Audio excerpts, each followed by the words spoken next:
मैं गुरचरण सिंह, खाल centre college Nurpur Bijnor Uttar Pradesh से। प्यारे छात्र छात्राओं, आशा है कि आप पूरी तरह से स्वस्थ होंगे। आप जानते हैं कि कोरोना नामक महामारी से हमारा देश संघर्ष कर रहा है और इस संघर्ष में आपके सहयोग की भी आवश्यकता है। आपको अपने एंड्रॉयड मोबाइल में आरोग्य सेतु ऐप डाउनलोड करके अपने आप को सुरक्षित रखना है और ये ऐप आपको अपने परिवार के अभिभावकों के अन्य सदस्यों के एंड्रॉयड मोबाइल में भी डाउनलोड कराना है। साथ ही आप लोगों से एक अपील और करता हूं कि आप पूरी तरह से शाकाहारी बनिए, क्योंकि इस कोरोना नामक महामारी में शाकाहारी भोजन आप लोगों के स्वास्थ्य के लिए बहुत ही लाभदायक रहेगा। और जैसा कि आप जानते हैं कि इस कोविड-19 महामारी के कारण आपका अप्रैल माह में जो सत्र प्रारंभ होना था वो नहीं हो पाया। इसीलिए हमारे प्रदेश के मुख्यमंत्री महोदय और हमारे प्रदेश के शिक्षा मंत्री महोदय ने आपको वर्चुअल क्लासेस की सुविधाएं प्रदान कराई हैं और इस वर्चुअल क्लासेस के माध्यम से आप अपने घरों पर अपने एंड्रॉयड मोबाइल के द्वारा हमारी इस वीडियो को अपने YouTube पर देख करके पढ़ाई कर सकते हैं। आइए मैं आपको कुछ इंग्लिश के बारे में बताना चाहूँगा। आप बहुत ही शिक्षित और होशियार समझदार स्टूडेंट्स हैं। 10th क्लास में इंग्लिश को 2 सेक्शन में बांटा है। नंबर सेक्शन ए में है इंग्लिश प्रोज, पोएट्री और सप्लीमेंट। सेक्शन बी में हमारा ग्रामर है, ट्रांसलेशन है एंड कंपोजिशन है। इससे पहले मैं आपको पार्ट्स ऑफ सेंटेंसेस के बारे में बताया कि पार्ट्स ऑफ सेंटेंस क्या है, सेंटेंस किसे कहते हैं, और पार्ट्स ऑफ सेंटेंस सब्जेक्ट और प्रेडिकेट के बारे में बताया था। सब्जेक्ट के कितने भाग होते हैं, सब्जेक्ट के कौन कौन से पार्ट्स होते हैं, ये मैं आपको बता चुका हूं। उसकी कुछ एक्सरसाइज भी मैंने आपको कराई है। और आज मैं आपको इसका जो प्रेडिकेट है, पार्ट्स ऑफ सेंटेंस में सब्जेक्ट के बाद जो प्रेडिकेट आता है उसके बारे में बताना चाहूंगा। मुझे उम्मीद है कि आप मेरी बात को पूरी तरह से समझ रहे होंगे और इस पे अपने यहाँ पर अपनी डायरी में, अपने नोटबुक में भी नोट करेंगे। Parts of predicate. प्रेडिकेट के अंतर्गत एक शब्द भी हो सकता है तथा एक से अधिक शब्द भी हो सकते हैं। एक शब्द अधिक होने पर प्रेडिकेट का वर्गीकरण निम्नलिखित प्रकार से किया जा सकता है। एक से अधिक शब्द होने पर प्रेडिकेट का क्लासिफिकेशन किस प्रकार से किया जा सकता है, इस पर थोड़ा सा आप मेरी बात को गौर से सुनेंगे। Parts of predicate. Parts of predicate में आता है वर्ब, ऑब्जेक्ट और कॉम्प्लीमेंट। ऑब्जेक्ट को 2 भागों में बांटा है, इनडायरेक्ट ऑब्जेक्ट और डायरेक्ट ऑब्जेक्ट। इनडायरेक्ट ऑब्जेक्ट है प्रत्यक्ष कर्म, डायरेक्ट ऑब्जेक्ट प्रत्यक्ष कर्म, अप्रत्यक्ष कर्म और प्रत्यक्ष कर्म। प्रेडिकेट के कई भाग होते हैं, प्रेडिकेट के भी कई भाग होते हैं। आप इसको बिल्कुल अच्छे से याद करते रहना। प्रेडिकेट का पहला भाग है वर्ब। वर्ब प्रेडिकेट का प्रथम तथा प्रमुख भाग है जो कर्ता द्वारा किए गए कार्य को व्यक्त करता है। Verb indirect object. Indirect object के बाद में आपको आता है क्रिया से। अब आपको ये कैसा पता चले कि ऑब्जेक्ट में ये इनडायरेक्ट ऑब्जेक्ट है या डायरेक्ट ऑब्जेक्ट है। लेकिन इसका तरीका यह है कि जब आप क्रिया से whom यानी कि किसनों का प्रश्न करते हैं और उस पर जो उत्तर आए वह इनडायरेक्ट ऑब्जेक्ट होता है। आगे है डायरेक्ट ऑब्जेक्ट, प्रत्यक्ष कर्म।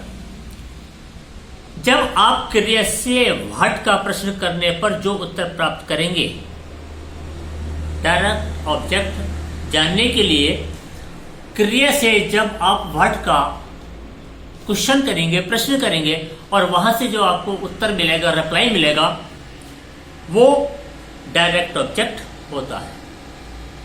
नेक्स्ट कॉम्प्लीमेंट, जिसको हम परिपूरक कहते हैं, जो वाक्य को कॉम्प्लीमेंट करता है, पूरा करता है।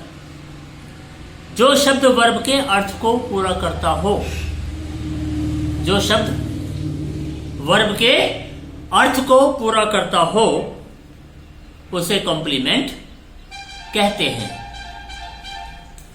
फॉर एग्जाम्पल मैं आपको कुछ बताना चाहता हूं। Ram tells us a nice story. Ram tells us a nice story. Ram हमें एक अच्छी कहानी सुनाता है। अब आपको इसमें जो सब्जेक्ट है वो राम है, वर्ब हमारी टेल्स है, इनडायरेक्ट ऑब्जेक्ट अस, और direct object a nice story. इस प्रकार से जब हम प्रेडिकेट्स का क्लासिफिकेशन करते हैं, वर्गीकरण करते हैं, तो वो सारी चीजें हमारे सामने आती है। दूसरा एग्जाम्पल है Ashok was a king. Ashok was a king. Ashok एक राजा था। अशोक ये सब्जेक्ट है, वाज हमारी वर्ब है, लेकिन कौन सी वर्ब है? लिंकिंग वर्ब है, मेन वर्ब नहीं है, लिंकिंग वर्ब है। कॉम्प्लीमेंट, कॉम्प्लीमेंट है हमारा ए किंग। इस प्रकार से ये आप प्रेडिकेट्स के बारे में समझ रहे होंगे मेरी बात को। अब प्रेडिकेट्स के साथ साथ कॉम्प्लीमेंट भी 3 प्रकार के होते हैं। बच्चों मेरी बात को अच्छे से ध्यान से समझ लेना, कॉम्प्लीमेंट भी 3 प्रकार के होते हैं। फॉर एग्जाम्पल कौन कौन से होते हैं? Noun complement, adjective complement, adverb complement. He is a teacher. He is a teacher, ये हमारा नाउन कॉम्प्लीमेंट है। ही इज टॉल, वह लंबा है, ये एडजेक्टिव कॉम्प्लीमेंट है। ही इज देयर, ये हमारा एडवर्ब कॉम्प्लीमेंट है। इस प्रकार से बच्चों आप अपने घर पे मेरी YouTube के साथ साथ, मेरी रिकॉर्डिंग के साथ साथ अपनी किताब को भी पढ़ते रहिए। किताब के हेल्प लेकर के आप मेरी इस बात को भी सुनिए, और मेरी हेल्प से आप अपनी किताब को पढ़िए, आपको समझने में उतनी ही आसानी हो जाएगी। अब आपको एक चार्ट के रूप में मैं आपको बताता हूं, जिसमें आपको आसानी से समझ सकते हैं। एग्जाम्पल है, my father wrote me a letter. My father wrote me a letter. My father इसमें सब्जेक्ट है, रॉट इसमें वर्ब है, मी इनडायरेक्ट ऑब्जेक्ट है, और ए लेटर हमारा डायरेक्ट ऑब्जेक्ट है। इस प्रकार आप प्रेडिकेट्स को अच्छे से समझिए। आपके पास जो टेक्स्ट बुक है, उस टेक्स्ट बुक के माध्यम से आप अपनी पढ़ाई को कर सकते हैं। अब मैं आपको कुछ इस तरह के सेंटेंस दूंगा जो आपको रीऑर्डरिंग करने हैं, यानी कि क्वेश्चन आपके एग्जामिनेशन में आएगा, frame correct sentence by reordering the words in the following. अर्थात एग्जाम्पल के रूप में, a difficult is write it novel to. ये हमने एक आपको सेंटेंस दिया, इसको रीऑर्डरिंग करना है, इसको क्रम वाइज लगाना है, सही ढंग से इसको सेट करना है। दोबारा से सुन लीजिए मेरी बात को। A difficult is write it novel to. अब इसको कैसे आप क्रम में लगाएंगे? It is difficult to write a novel. It is difficult to write a novel. इस तरह से ये हमारा सेंटेंस क्रम में आ गया है। दूसरा है, Came Tom out of sadly the house. Came Tom out of sadly the house. अब इसको किस तरह से रीऑर्डरिंग करेंगे हम? Tom sadly came out of the house. Tom sadly came out of the house. ये आपको इस तरह से रीऑर्डरिंग करना है. नेक्स्ट है up he picked again brush. ये एक बिना क्रम के मैं सेंटेंस बोल रहा हूं और उसको फिर आपको क्रम में बता रहा हूं मैं. Up he picked again brush his. He picked up again his brush. He picked up again his brush. तो प्यारे बच्चों, आपको प्रेडिकेट्स के बारे में थोड़ा मैंने आपको बताया और बहुत अच्छे से आप अपने घर पर रह करके स्टडी करिए. आप अपने आप को भी सुरक्षित रख सकते हैं, परिवार को भी सुरक्षित रख सकते हैं.